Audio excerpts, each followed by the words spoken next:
હે પરમ કૃપાળુ, હે ભાગવત સ્વરૂપ ભગવાન, હે પ્રભુ, હે નારાયણ પ્રભુ, હે પરમ કૃપાળુ, હે પરમાત્મા,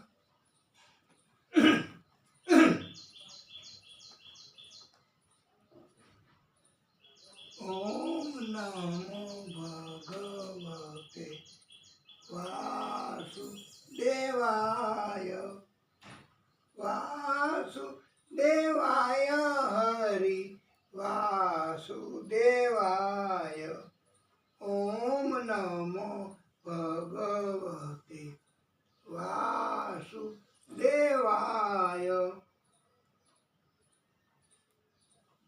જેને શ્રદ્ધા છે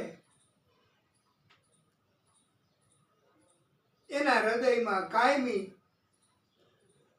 પ્રભુ એનો વાસ હોય છે. સબ ઘટ મેરો સાઈયા, ખાલી ઘટ નહીં કોઈ. આ ઘટ એટલે શરીર આપણા બધાયનું, એને ઘટ કહેવાય છે. બધાયની અંદર પ્રભુ છે જ, પણ થોડું મહત્વ વધાર્યું છે ભાગવતનું. એના સ્વરૂપ, એના પ્રાગટ્ય આ શ્રીનાથજી બાવા એ કે સબ ઘટ મેરો સાઈયા, ખાલી ઘટ નહીં કોઈ. બલિહારી उस घट की जो घट श्रीनाथ होय. બધાય શરીરમાં પરમાત્મા છે જ, ચિત્ત સ્વરૂપમાં. ચિત્ત એ બોલનાર છે, એ ચિત્ત કહેવાય. એ જ્યાં સુધી અંદર છે ત્યાં સુધી એ બોલી શકાય, સાંભળી શકાય, જોઈ શકાય, હાલી ચાલી શકાય, વિચારી શકાય, બધું થઈ શકે. એ કોણ? એ ચિત્ત તત્વ. એ ન હોય તો ચિત્ત તત્વ નીકળી જાય તો જેમ અત્યારે લાઇટ પાવર એ એનર્જી એ જતી રહે, બંધ થઈ જાય પાવર હાઉસમાંથી, તો બધું અંધારું અંધારું અંધારું, બધું બંધ. એવી રીતે આ ચિત્ત તત્વ એ નીકળી જાય તો પાવર હાઉસમાંથી એનર્જી બંધ થાય તો લાઇટ બંધ, માઇક બંધ, પંખા બંધ, દેખાવાનું બંધ, સાંભળવાનું બંધ. આ શરીરમાંથી ચિત્ત તત્વ નીકળી જાય પછી બધું નકામું. અને પછી આપણે નથી એને શરીરને કોઈ સાચવતા, એનો નાશ કરી નાખીએ છીએ.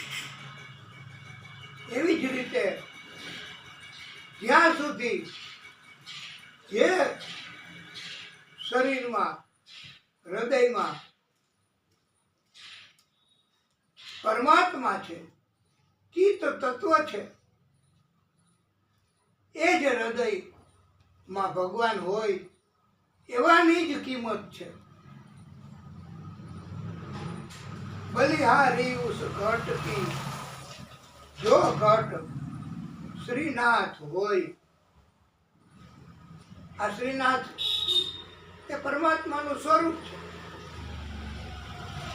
માતાજી પરમાત્માનું સ્વરૂપ છે, મહાદેવજી પરમાત્માનું સ્વરૂપ છે, અનંત સ્વરૂપ છે. એ જ્યાં સુધી હોય ત્યાં સુધી જ શરીરની કિંમત છે, પછી નકામું. અને આ વૈષ્ણવો ભક્તો એ તો પ્રેમથી કહે છે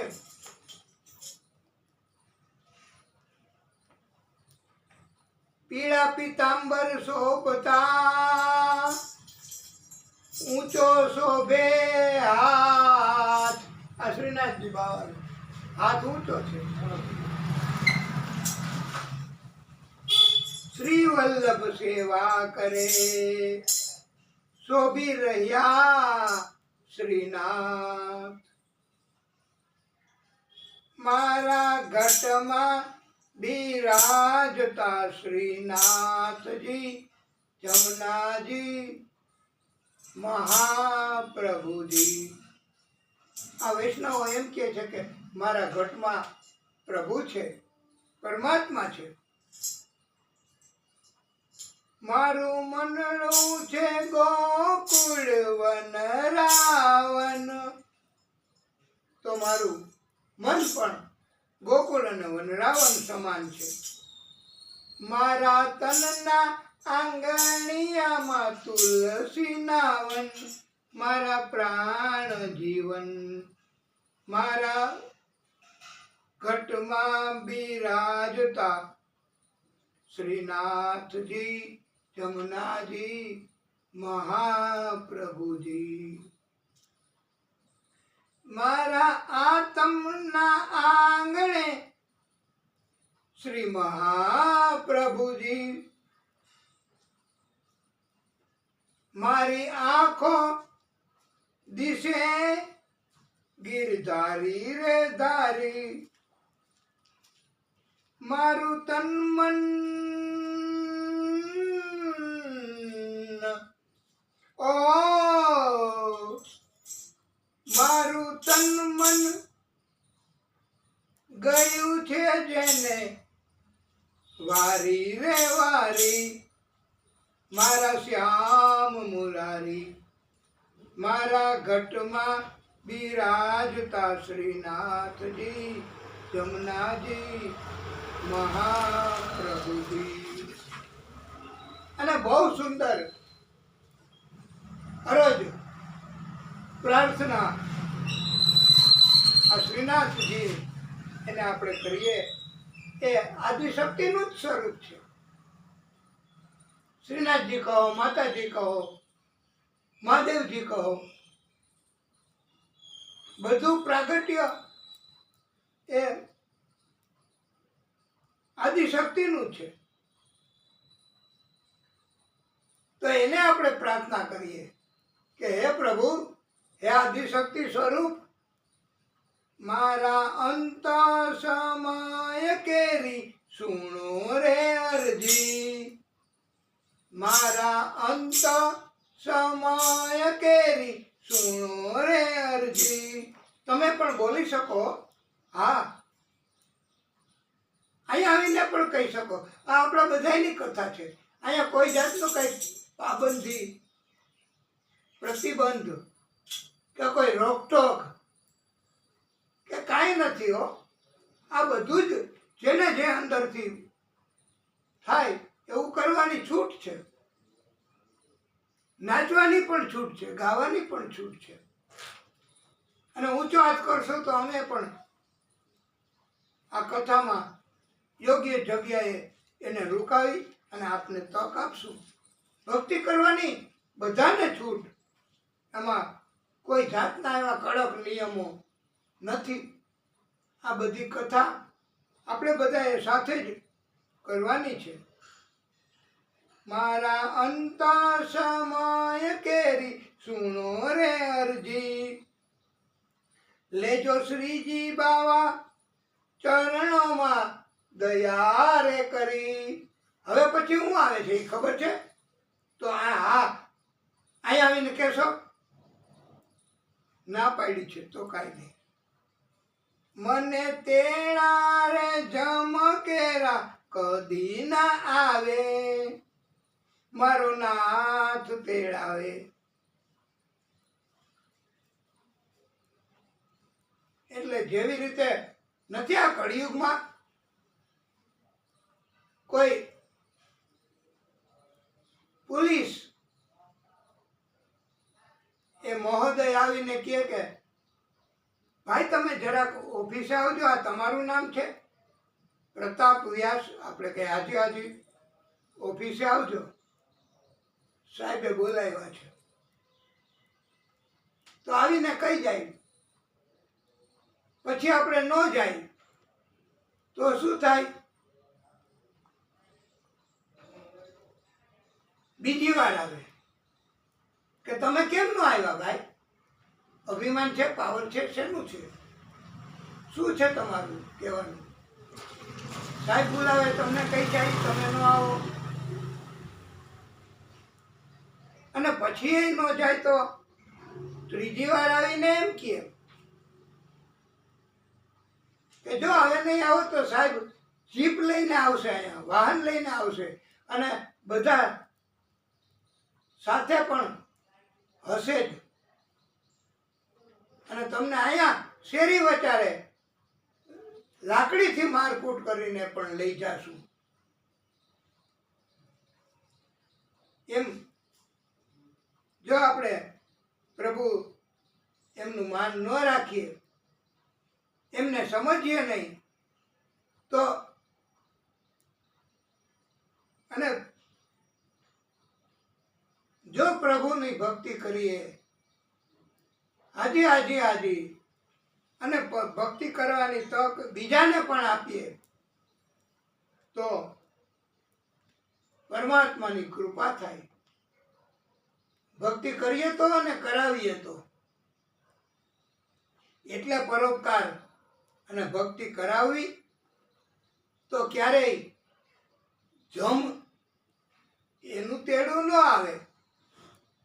કથામાં આવશે પછી આગળ કે પ્રભુ પોતે જ આવે અને ભાગવતની કથાથી, ભાગવતનું શરણથી પ્રભુ હૃદયમાં બિરાજે, અને પ્રભુ આપણું આખું ખૂટે ત્યારે, અંદરથી જીવ જાય ત્યારે, ચિત્ત તત્વ નીકળે ત્યારે અંદરથી, તો પ્રભુ આદિ શક્તિ એના સ્વરૂપ આ બધા કે જેની આપણે ભક્તિ કરીએ છીએ શુદ્ધ મનથી, એ આપણને તેડાવે માન સાથે, અને પોતે આવે પ્રભુ લેવા. એવું બન્યું જ છે કથામાં, એવી કથાઓ આવશે જ.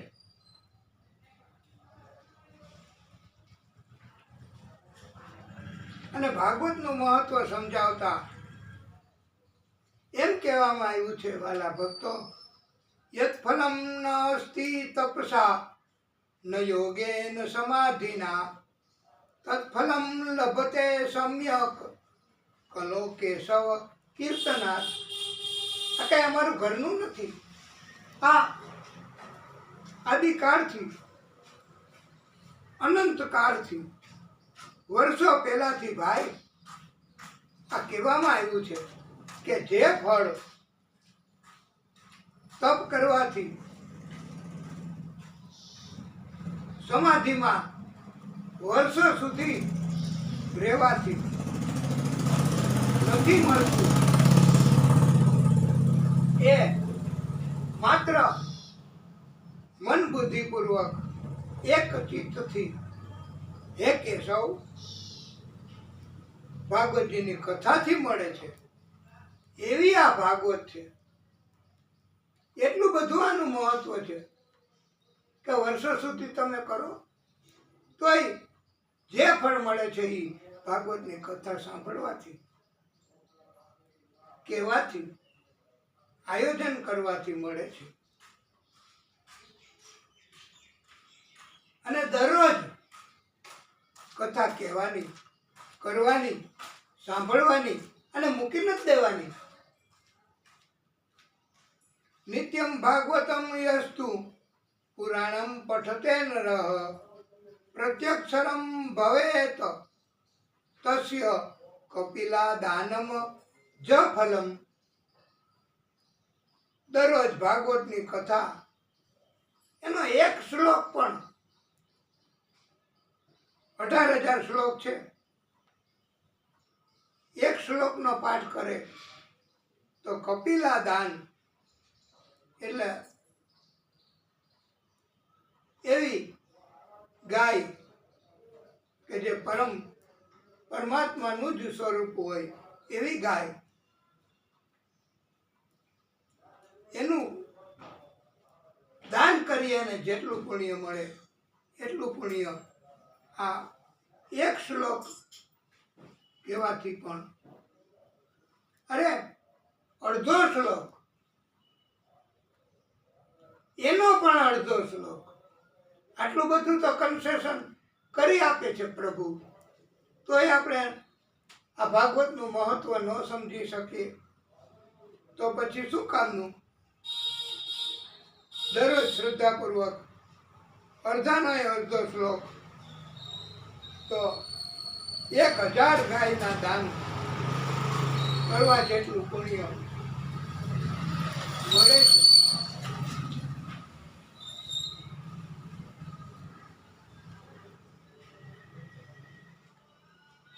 જે ભક્ત સંત જ્ઞાની માણસ મનુષ્ય જીવોને ભાગવત શીખવે, આપે, ભાગવત અર્પણ કરે, સમર્પિત કરે, એ સંતો ભક્તો એ જ્ઞાની માણસ એટલે અમે વક્તાઓ ભાગવતજીના ભાગવત આપીએ છીએ. તો આવા મનુષ્યને હજારો કરોડો કલ્પો જેટલા લાંબા સમય સુધી, એમ કહો ને કે અનંત કાળ સુધી વૈકુંઠ ધામ પ્રાપ્ત થાય છે. એટલે અત્યારે એટલો અરજ તો થઈ શકે ને વાલા ભક્તો કે ભાગવતની કથા કીએ એવા વક્તાઓ તો એને વૈકુંઠ ધામ એટલે એ જ્યાં હોય ત્યાં વૈકુંઠનું ધામ મળે.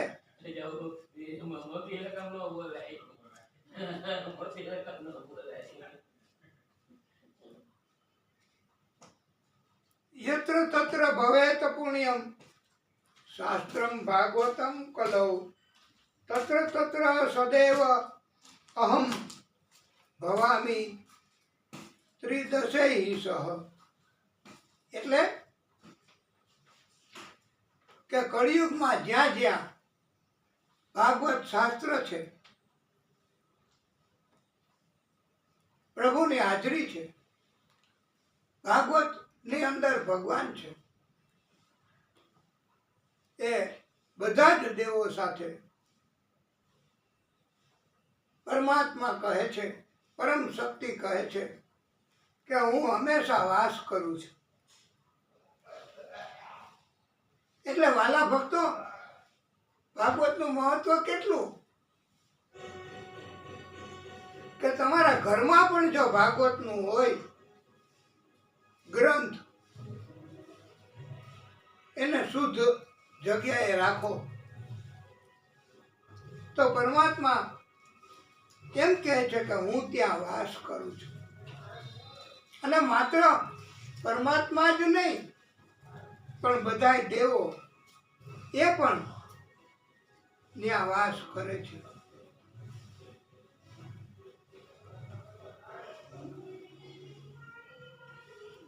માત્ર ગ્રંથ, માત્ર ભાગવત એ રાખવાથી પણ જો પ્રભુ વાસ કરે છે.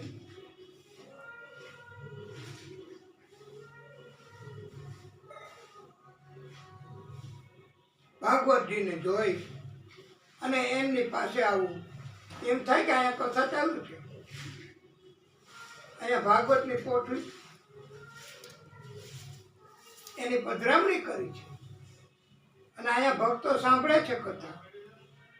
તો એ જોઈને પણ જો કોઈ આવે કથા તરફ, પોથી તરફ, ભાગવત તરફ, તો એક એક ડગલા ના બદલામાં એક એક અશ્વમેધ યજ્ઞનું પુણ્ય પ્રાપ્ત થાય છે એવી આ ભાગવતની કથા છે.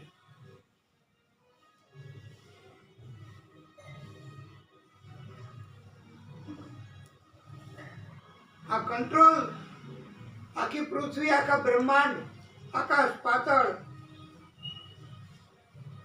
આ બધું કોનાથી થાય છે? શેષ શૈયા ઉપર બિરાજમાન ક્ષીર સાગરમાં સર્વોચ્ચ શક્તિ એમ કહેવાય છે. તે પૂર્ણ સ્વરૂપ છે. એનો આખા બ્રહ્માંડનો ભાર, આખા બ્રહ્માંડનું જીવોનું બધાનું ધ્યાન રાખે છે. પાપ કરે, અવળા કર્મ કરે, એમને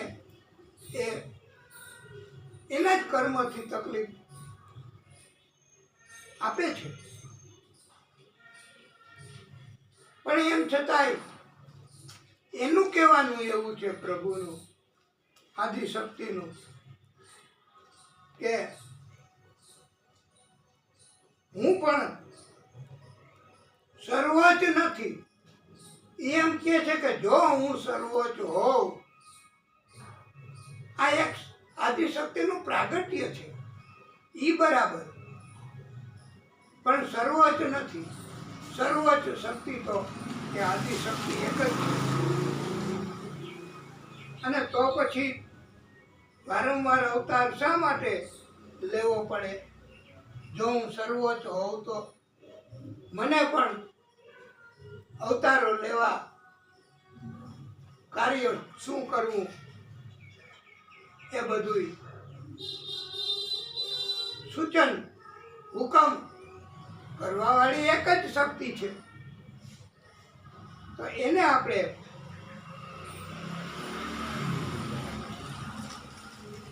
પામવાની કે ભાગવતજીની કથાથી એને ઓળખી શકાય.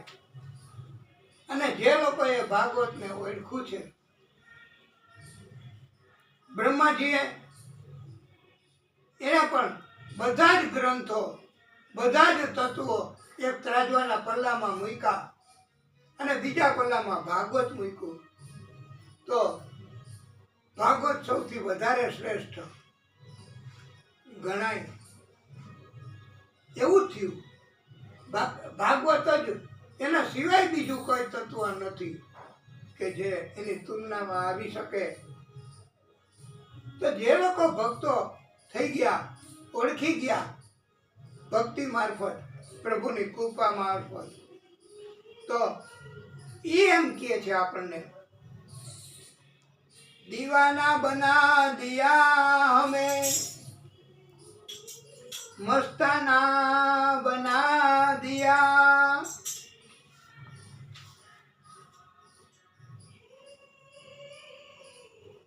અમે સાવ અજ્ઞાન હતા. અમને ભાગવતની ભક્તિથી, ભાગવતના કારણથી, તેના સંગથી અમે દીવાના બની ગયા, પાગલ બની ગયા. ભક્તિ સિવાય બીજું કઈ યાદ નથી કે સ્મરણ નથી કરતા. અમે મસ્તાના બની ગયા, અંદરથી પ્રેમ અમને મળે છે. પાપ કા દરબાર મેરા આશિયાના હો ગયા. અમે એક પાપી હતા. અમારું આ પાપીનું આખું જગત, આ દુનિયા, અમારું ગ્રુપ એ એક સુંદર મજાનું આશ્રય સ્થાન બની ગયું. શ્યામ પ્યારે આપસે રિશ્તા પુરાના હો ગયા. આદિશક્તિ સ્વરૂપ, હે શ્યામ, તમારી સાથે અમારો રિશ્તો જોડાઈ ગયો, બહુ જૂનો, અને ઈ તૂટે નહીં હવે.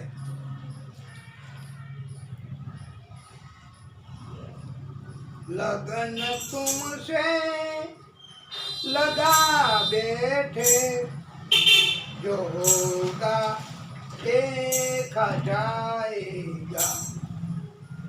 लगन तुमसे लगा बैठे, जो होगा देखा जाए, तुम्हें अपना बना बैठे, जो होगा देखा जाएगा।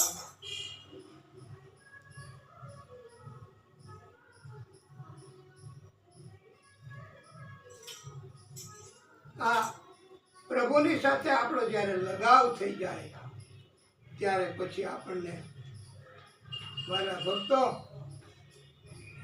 કોઈની જગતની દુનિયાની પરવા નથી રહેતી.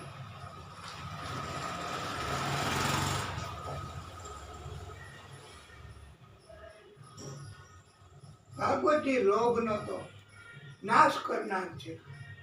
ભાગવત એમ કે છે કે હૃદયમાંથી જ સંતોષ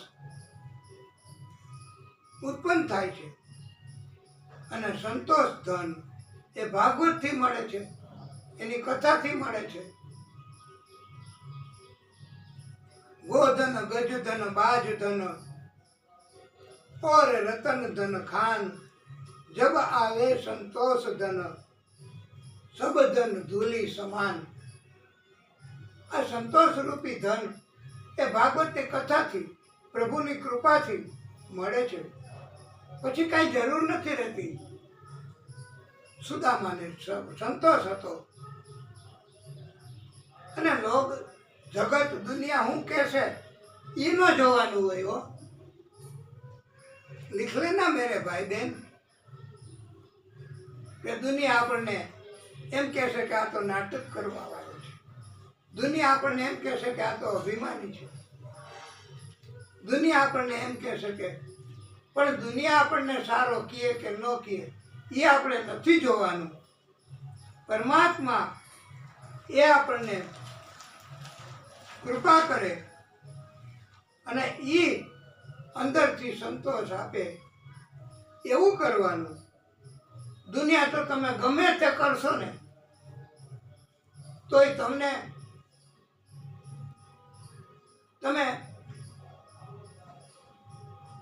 જગતમાં રહીને ભક્તિ કરશો તો એમ કહે કે આ તો ભક્તિ જ કરે છે.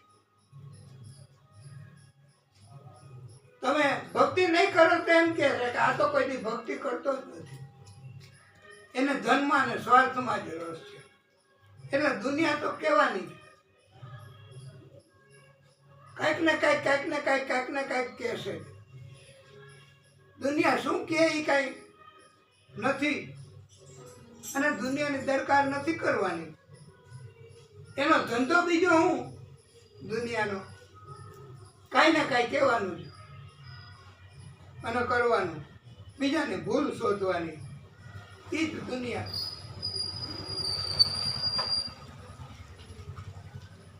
એટલે અને લાખો વર્ષ પહેલા અરે એવું પંડિતોએ શીખવું છે અને એ સિદ્ધાંત ભાગવતજીમાં પંડિતોએ સૂચવ્યો છે.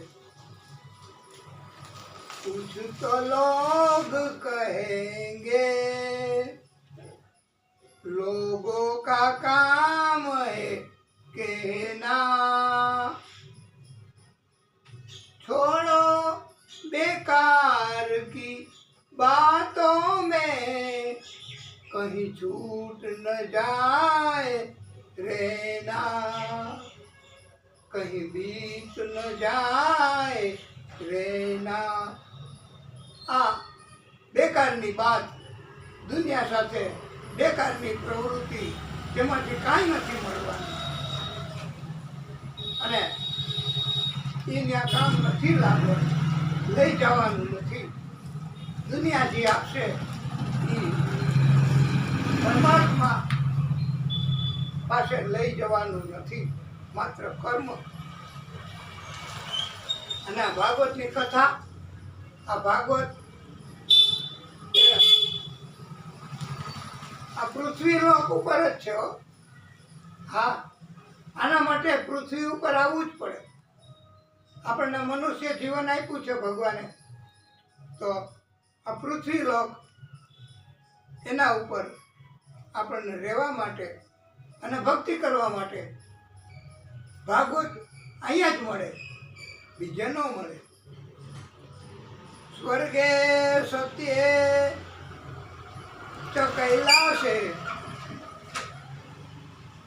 વૈકુંઠે ના સત્ય યમ રસ અત પિબંતુ સદભાગ્યા મામા મુંચત કરહિચિત. આ ભાગવતની કથા સ્વર્ગલોક, સત્યલોક, કૈલાસ, વૈકુંઠ, આ વ્રજમાં પછી કથામાં આવશે કે વ્રજવાસીઓ મારે વ્રજમાં નથી રહેવું, મારે વૈકુંઠમાં નથી રહેવું. વૈકુંઠવાસી તો કુડા છે એમ કે છે. એટલે ભાગવતની કથા પૃથ્વી ઉપર જ છે.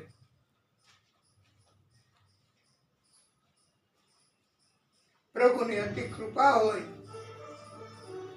તો અનેક જન્મના પુણ્ય ભેગા થયા હોય, નહીતર ભાગવત ન મળે, નહીતર કથા ન મળે.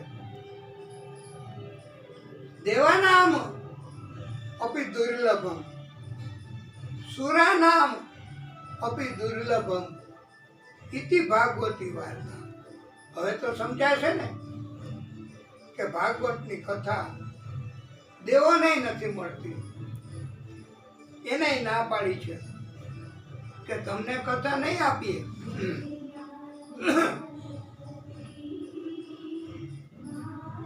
દેવોને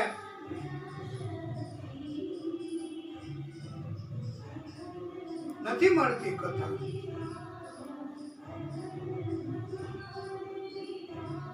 એકવાર શંકાદિક ઋષિઓ, સંતો, બ્રાહ્મણો, ઋષિઓ, પંડિતો, વિદ્વાનો બધા ભેગા થયા. ધર્મસભા ચાલુ હતી. એમાં સંજોગવશાત દેવર્ષિ નારદ નારાયણ નારાયણ નારાયણ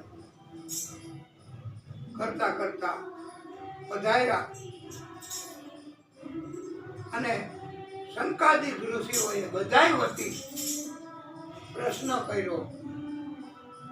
કથમ દિન મુખ, હે દેવર્ષિ, આપને તકલીફ, આપનો ઉદાસ ચહેરો કેમ?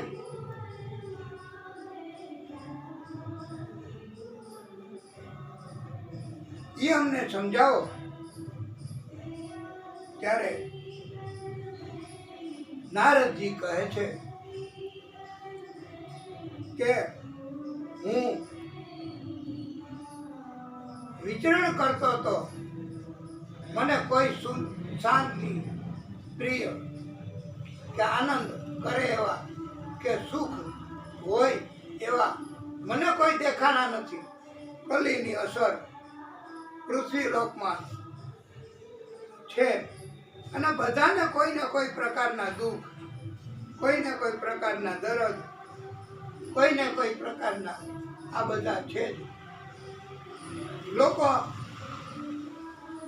એને હવે યાદ નથી રહેતું, મંદમતીના થઈ ગયા છે.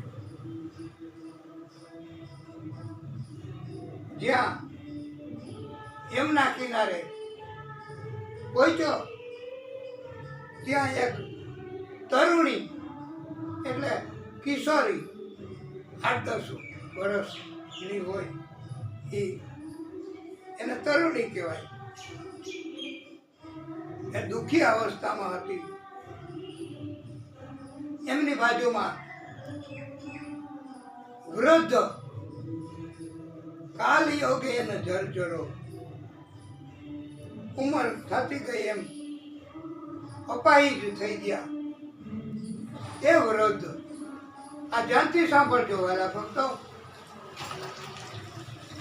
કે સમય જાય એમ બધાને આ શરીર નબળું પડવાનું, તકલીફ પડવાની અને રોગ શત્રુઓ, રોગ લાગુ પડવાના.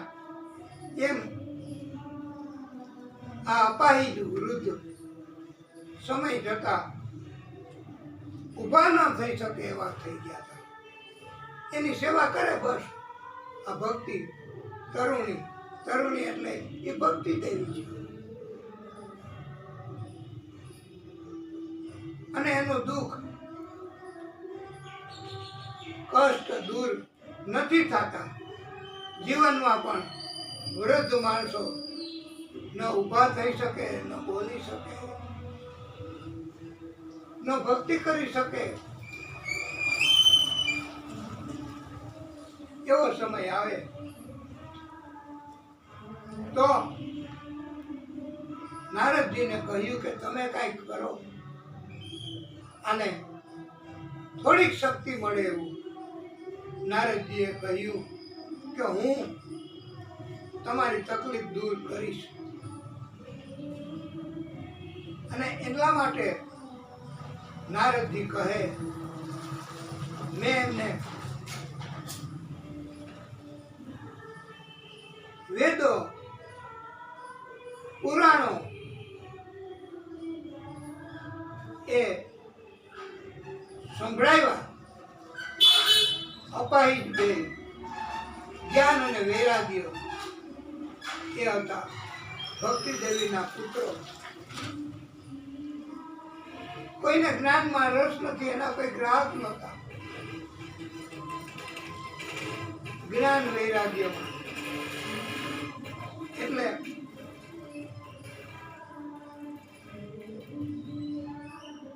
એની સ્થિતિ આવી થઈ જાય. નારદજીએ બહુ પ્રયત્ન કર્યા.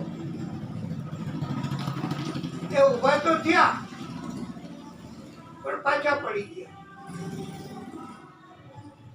શક્તિ વગરના થઈ ગયા. બધી શક્તિ વહી જાય વાલા ભક્તો અંત સમયે. પણ પ્રભુની કૃપા હોય તો શું થાય? ભાગવતની ભક્તિ કરે તો શું થાય? એ હવે આવશે કે આકાશવાણી થઈ કે તમે સત્કર્મ કરો. તો સત્કર્મ એટલે હું એ ખબર ન હોય. એ પ્રભુની કૃપાથી જ જ્ઞાન થાય. બધાને પૂછ્યું, કોઈ જવાબ ન આપી શકતા. ત્યારે નારદજીએ કહ્યું કે આપ મને બતાવો કે સત્કર્મ એટલે શું, સત્સંગ એટલે શું. ત્યારે શંકાદિક ઋષિઓએ અને સૂતજીએ, શંકાદિક ઋષિઓએ સૂતજીને અને સૂતજીએ બધાને, નારદજીને, ભક્તોને બતાવ્યું છે કે ભાગવતની કથા એ આયોજન કરવું, ભાગવતની કથા કહેવી અને ભાગવતની કથા સાંભળવી એ જ સત્કર્મ કહેવાય. એ જ સાચો ઉપાય છે. ત્યારે નારદજીએ કહ્યું કે તમે જ કથા સંભળાવો. તો શંકાદિક ઋષિઓ બદ્રિકાશ્રમ, ગંગા દ્વાર, હરિદ્વાર પાસે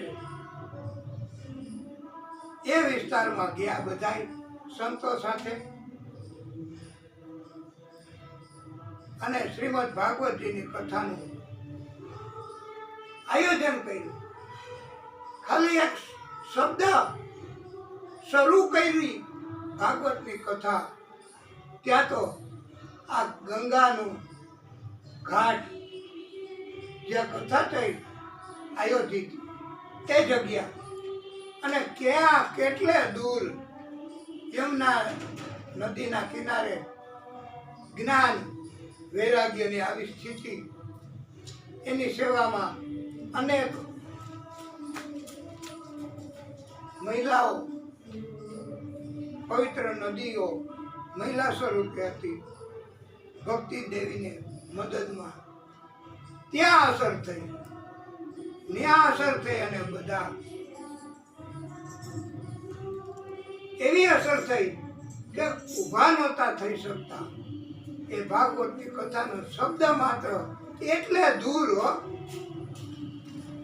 તો અહીંયા અમે કથા વાંચીએ તો આ કથાના શબ્દની, જોકે હવે તો વિજ્ઞાન યુગ થઈ ગયો, મોબાઈલ મારફત કથા મળી શકે આપને. પ્રતાપ વ્યાસ યુટ્યુબમાં સર્ચ કરો એટલે આ કથા અપલોડ થાય, પછી આપને મળી શકે. એટલે આ કથા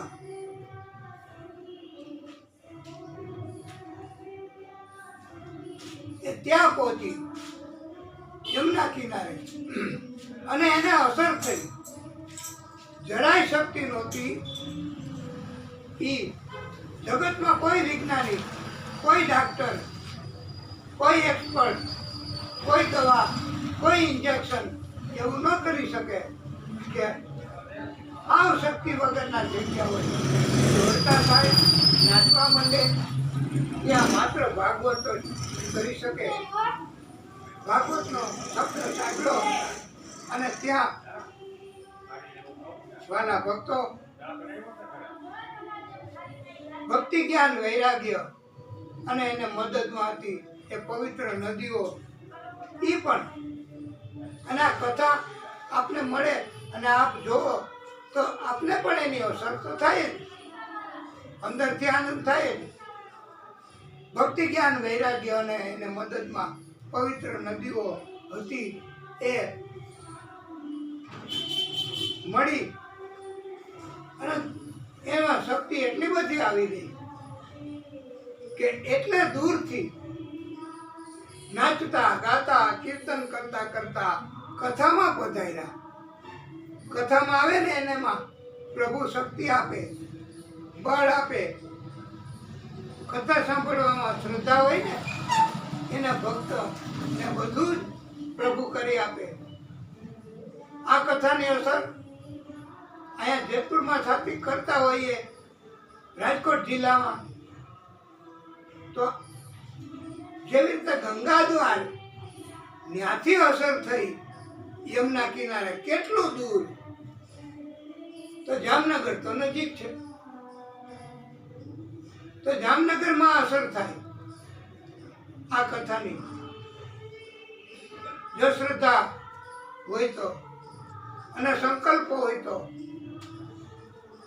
અને ગામમાં નજીકમાં એનાથી નજીક ખરેડી ગામ, તો એમાંય અસર થાય.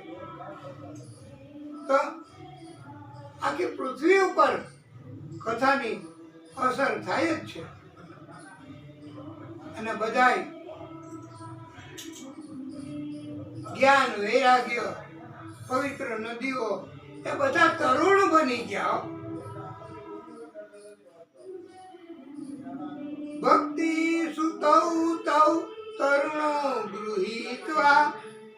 ભક્તિ જ્ઞાન વૈરાગ્ય પવિત્ર નદીઓ એ બધાય એ શક્તિ એટલી બધી આવી ગઈ કે નાચતા ગાતા ઝડપથી કથામાં આવી ગયા. આ છે ભાગવતજી, એનું મહત્વ. અને કીર્તન કરવા લાગ્યા. કેવા સુંદર મજાના કીર્તન, તો પ્રભુ રાજી થાય.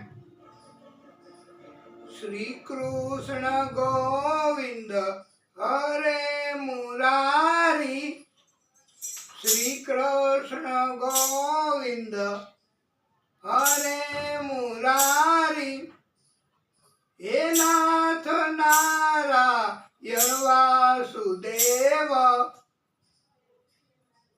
શ્રી કૃષ્ણ ગોવિંદ હરે મુરારી, હે નાથ નારાયણ વાસુદેવ. एवं नगाः श्रवणो रुधर्मे प्रकाश्यमाने ऋषिभिः सभायाम् आश्चर्यमेकं सम्भूतदानीम् तदुच्यते संशृणुः शौनकतम् भक्तिसुतौ तौ तरुणौ गृहीत्वा. પ્રેમે કરૂપા સહસા અવિરાસિત તત્રેવ ગંગા યમુના ત્રિવેણી નાથેતિ નામાની મુહુરવદંતી શ્રી કૃષ્ણ ગોવિંદ હરે મુરારી હે નાથ નારાયણ વાસુદેવ. આમાં બધાય ભગવાનના પ્રાગટ્યો એનું કહેવામાં આવ્યું છે. આદિશક્તિ એનું કહેવામાં આવ્યું છે. આ ભાગવતની કથા એનો શબ્દ એ એટલે બધે દૂર અસર કરે છે. અને પાછું નવું જીવન જે વૃદ્ધાવસ્થા સમય પ્રમાણે આવી હતી, શક્તિ જરાય નહોતી, તો હજી તો હે પરમ ભક્તો આપ ભલે વૃદ્ધ થઈ ગયા ઉંમરના કારણથી, શક્તિ ભલે આપનામાં ઘટી ગઈ, પણ આપ અહીંયા આવી શકો અને સાંભળી શકો એટલી તો શક્તિ છે. તો હજી પણ ભાગવતની કથા સાંભળવાથી જુઓ, એક શબ્દ હજી તો કોઈ તો ત્યાં એટલે દૂર અસર થઈ. તો યુટ્યુબમાંથી કથા ગ્રહણ કરે એને તો આ ભક્તિ જ્ઞાન વૈરાગ્ય એની જેમ તરુણ બની જાય, યુવાન. આટલી શક્તિ આવી શકે છે. આ કોઈ કરી શકે? વિજ્ઞાન ડાક્ટર મરણ પથારી ઉપર હોય એને ઇન્જેક્શન આપીને બોલતા કરી શકે? એ તો બધી વાતો છે ભાઈ. ભાગવતની કથા હવે તો સમજાણું કે ભાગવતની કથા એનાથી. અને પછી ભક્તિ દેવીએ કીધું કે પ્રભુ અમારે હવે ક્યાં રહેવું? પાછી અમને આવી અસર થઈ જશે, જગતની દુનિયાની ગરજ લાગુ પડી જશે, પાછા અમે ઘટપણમાં અપાહિજ થઈ જશું. તો અમારું મહત્વ વધે એવી કૃપા કરો. અમને કોઈ દર્દ, કોઈ રોગ, કોઈ લાગુ ન પડે એવું કરો પ્રભુ. અને એમ કીધું છે કે હે ભક્તિ મહારાણી, જ્ઞાન વૈરાગ્ય અને પવિત્ર નદીઓ, તમે બધાય મારા ભક્તો જે શ્રદ્ધાવાન છે ભક્તો, એને તમે એના હૃદયમાં વાસ કરો.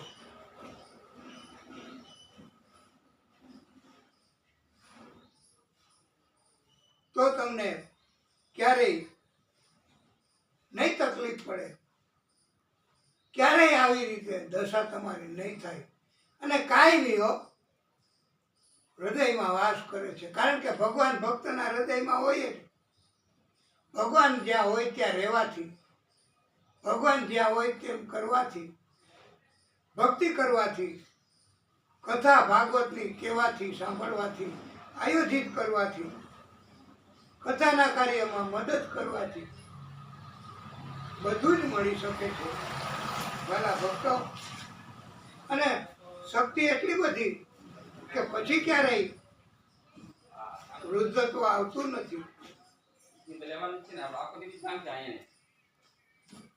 એટલે ભાગવતની ભક્તિ કરવાની.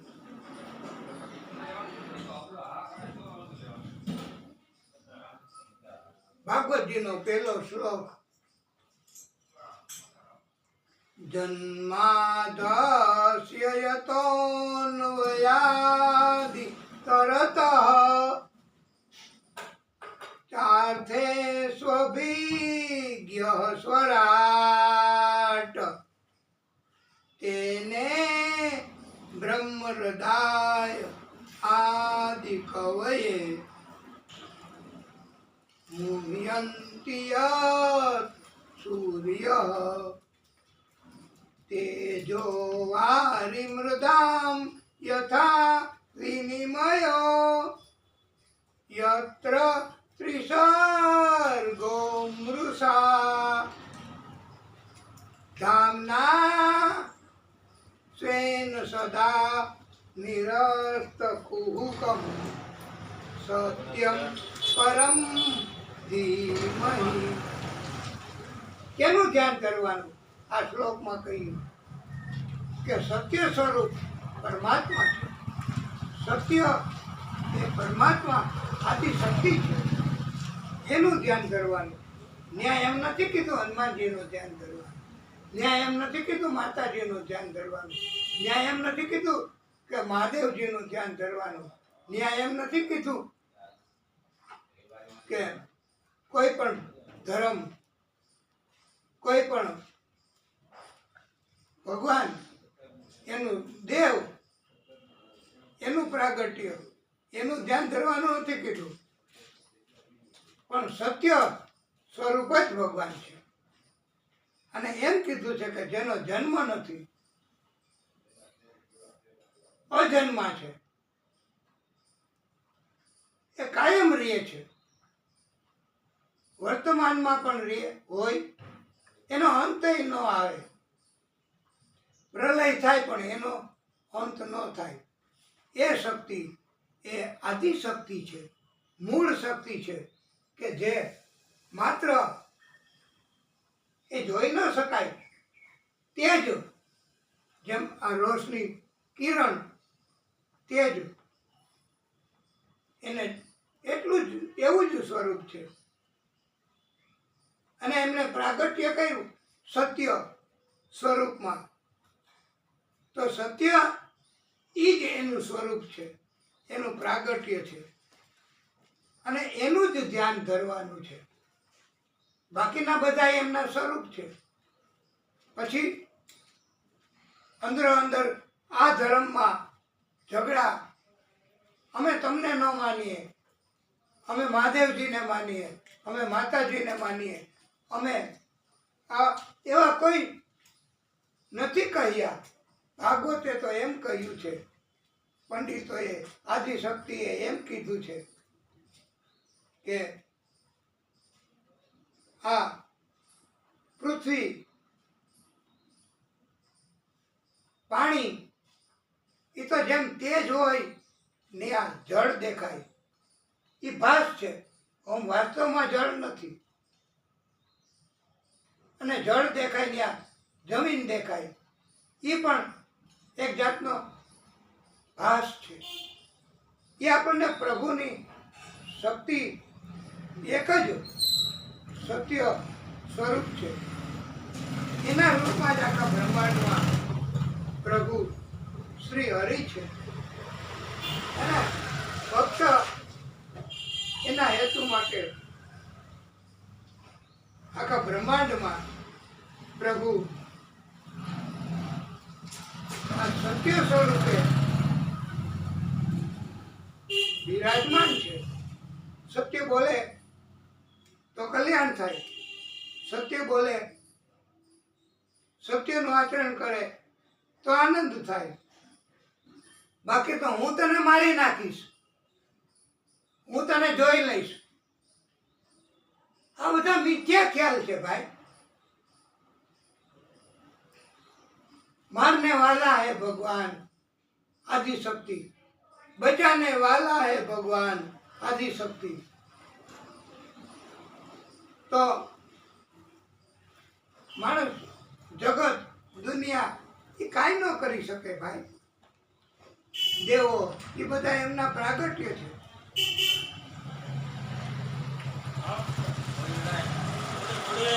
हाँ, पानी, जमीन, ये तो एक जातनो भ्रम છે. માયા આપણને આ બધું બતાવે છે. જે ભગવાનની લીલા, ભગવાનનું સ્વરૂપ, ભગવાનની મૂળ શક્તિ નથી પહેચાનતા, એ મૂર્ખ કર્યા છે. ભગવદ્ ગીતા જોઈ લ્યો, કૃષ્ણ ભગવાને કહ્યું છે, 7મો અધ્યાય. કૃષ્ણ ભગવાન એ પણ પ્રાગટ્ય, રામ એ પણ પ્રાગટ્ય, માતાજી આદિશક્તિ એ પણ પ્રાગટ્ય. એમાં 7મો અધ્યાય ભાગવત ગીતા 24મો શ્લોક, એમાં એમ કીધું છે કે આ બધા મૂર્ખા છે, પ્રભુની શક્તિને ઓળખતા નથી. પ્રભુની શક્તિ કેવી છે? સત ચિત્ત આનંદ, એવું સ્વરૂપ છે પ્રભુનું. સત એટલે સત્ય, ચિત્ત એટલે અંદર બોલે જીવ, સાંભળે જીવ. જ્યાં સુધી શરીરમાં આ સત તત્વ છે ત્યાં સુધી જ એની કિંમત છે, બાકી તો શરીર નથી હાલતું. અને સત હોય, સત્ય તત્વ હોય ત્યાં સુધી આ શરીરને પણ કોઈ વાંધો, તકલીફ, કષ્ટ, ત્રાસ નથી થતો. આ શરીર એ પરમાત્મા એનું સ્વરૂપ છે. સચ્ચિદાનંદ રૂપાય વિશોત્પત્યાદિ હેતવે તાપત્રય વિનાશાય સત્ય સ્વરૂપ શ્રી કૃષ્ણાય વયમ નમઃ. આ સત્ય સ્વરૂપ પરમાત્મા આપણા બધાયના હૃદયમાં બિરાજે છે. અયોધ્યામાં સત્ય સ્વરૂપમાં જ રામજી બિરાજમાન છે. સત્ય સ્વરૂપમાં જ પરમાત્મા બિરાજે છે. સત્ય આપણી અંદર અને આ પૃથ્વી ઉપર સત્ય બોલવું, સત્યનું આપણે અમલ કરવો તો કલ્યાણ થાય. કાશી મહાદેવજી એના સ્વરૂપે કાશીમાં શિવ છે, અયોધ્યામાં રામજી, વૃંદાવનમાં એ કૃષ્ણના રૂપમાં. અને આ પરમ શક્તિ, મૂળ શક્તિ એ દરેકના જીવના ઘટમાં, આત્મામાં બિરાજે છે. અને આ સત્ય એ એમનું સ્વરૂપ છે. અને સત્યથી જ, સત્ય ઈ જ કલ્યાણ કરનાર છે. અને કલ્યાણ એ જ આપણને સુંદર બનાવે. આપણો ચહેરો પણ ન પસંદ આવે એવો હોય, આ ઘટપણના હિસાબે, પણ સત્ય અને જો કલ્યાણ આપણું થાય, સત્યને પકડી લઈ તો કલ્યાણ થાય, અને કલ્યાણ થાય તો સુંદરતા પ્રાપ્ત થાય. બાકી દરરોજ બધું લગાડવાથી, સુંદર્યના સાધનો લઈ આવવાથી સુંદરતા નથી મળતી, એ તો વહી જાય. એટલે એમ કીધું છે પંડિત, ઋષિઓ, ભાગવત આપણને શીખવે. અને આ આપણે કરોડો રૂપિયાના ખર્ચે, મોટી ઉંમરના હોય એને ખબર હોય કે સત્યમ શિવમ સુંદરમ એ ઉતાર્યું છે ને ચિત્ર ફિલ્મનું. એ કેવડા મોટા ભક્તો હતા એ પિક્ચર ઉતારવા વાળા. આપને ખબર છે એ કોણે બનાવ્યું છે?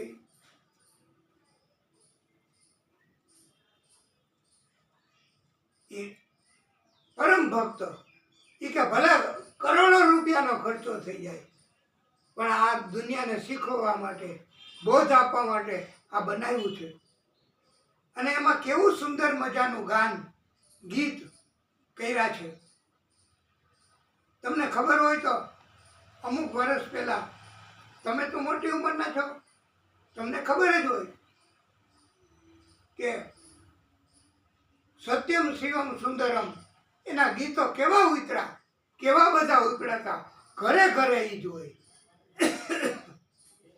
એવા છે. અને તમને જો યાદ હોય તો સત્યમ શિવમ સુંદરમ સત્યમ શિવમ સુંદરમ સત્ય હિ શિવ હૈ. સત્ય જ કલ્યાણકારી છે.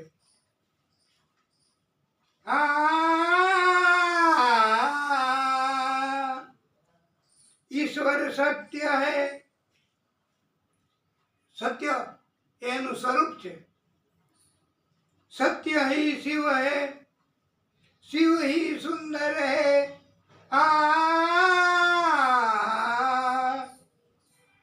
સત્યમ શિવમ સુંદરમ. ઈશ્વર સત્ય હૈ. ઈશ્વર જ સત્ય છે, એનું સ્વરૂપ છે અને બધાની અંદર બિરાજમાન છે, એનો કોઈ આકાર નથી. અને ચિત્ત તત્વ એ હૃદય. આ દર્શન પ્રાર્થના આ ભાગવતની એને પ્રાર્થના કરશો એટલે તમને કોઈ પણ પ્રકારની તકલીફ, કોઈ પણ પ્રકારની મદદ અહીંયા આ બાજુ તમે જરાક મોઢું કરો એટલે તમને એ બાજુ તો ભક્તોને ખબર પડે કે કથા એટલે શું, ભાગવત એટલે શું, ભગવાન એટલે શું. અને આ વર્ષો પહેલા સત્યમ શિવમ સુંદરમ એ ખબર છે ને આપને. કેટલું પાણી કોઈ ન બચ્યા, માત્ર એક ધજા અને પરમાત્મા સ્વરૂપ એ જ બચ્યું, બાકી નહીં. તો આવો બોધ આપ્યો, ભલે લાખો રૂપિયાના ખર્ચે. આપણને એટલો બધો આ કળિયુગના કારણથી આ સ્વાર્થ, લાલચ, મોહ જાગે કે મારું મકાન ન આપું, હું પૈસા ન આપું, મારી પાસે નથી, મારે કામ લાગે. તો આ બધું છે એ માત્ર એક જાતનો દુનિયાનો લાલચ છે, એમાં ન પડવું. સત્ય એ જ આપણને મદદ કરનારું તત્વ છે, એવું આપણને શીખવવામાં આવ્યું છે. અને આ પરમાત્મા એ સત્ય સ્વરૂપે છે અને શિવ સ્વરૂપે છે. અને ભાગવતની કથા, અને એના માટે આપને ખબર છે ને કે આ ભગવાન શું કામ જન્મ લીધો, પ્રગટ શું કામ થયા. આપણે ઘણી કથાઓ સાંભળી હોય કે ઘણું જ્ઞાન હોય અને આપને પ્રેમ થયો આ ભાગવતની કથા, ભાગવતને આપ ઓળખો છો, ભગવાનને આપ ઓળખો છો, મૂળ શક્તિને આપ જાણો છો. તો આપનું જીવન આટલી ઉંમર, આપને કેટલી ઉંમર થઈ દાદા? હા, તો આટલી ઉંમરે આપ આ પરમાત્માની ભક્તિ કરો છો. આ તમને હાલવાની શક્તિ આપે, બોલવાની શક્તિ આપે, આ ખાવાની શક્તિ આપે, પચાવવાની શક્તિ આપે, એ ભગવાન આપે. એનાથી બીજા કોઈ નથી આપતા. એટલે આપ ઓળખતા હોય ભગવાનની વાત, ભગવાનને, અને એમાં ક્યારેય શંકા કરવાની ન હોય. ભગવાનની કથામાં શંકા ન હોય. અને એમ કીધું છે કે સત, ચિત્ત અને આનંદ આપણી અંદરથી બોલે, સંભળે એ ચિત્ત, એ આમાંથી નીકળી જાય તો શરીરની કોઈ કિંમત નથી, બાળી નાખે. એટલે અને આ સત્ય એ જ ભગવાન, આ પરમાત્મા અને ભાગવત. તો આપ પછી પધારજો હાજી, અને ભગવાનની કૃપા આપની ઉપર પણ થશે અને ભગવાન આપને પણ પરમ કૃપા કરીને મદદ કરશે. વાલા ભક્તો, આપણે આ સુંદર મજાની કથા, એમાં આપણે પ્રવેશ કરવાનો અને કથાનું માધ્યમથી આપણે ભક્તિ કરવાની. પણ કથાને વિરામ આપશું તો આનંદ થશે. તો કથાને ટૂંકો વિરામ, પછી આગળની કથા કહીશું. બોલીએ ભાગવત સ્વરૂપ ભગવાન કી જય.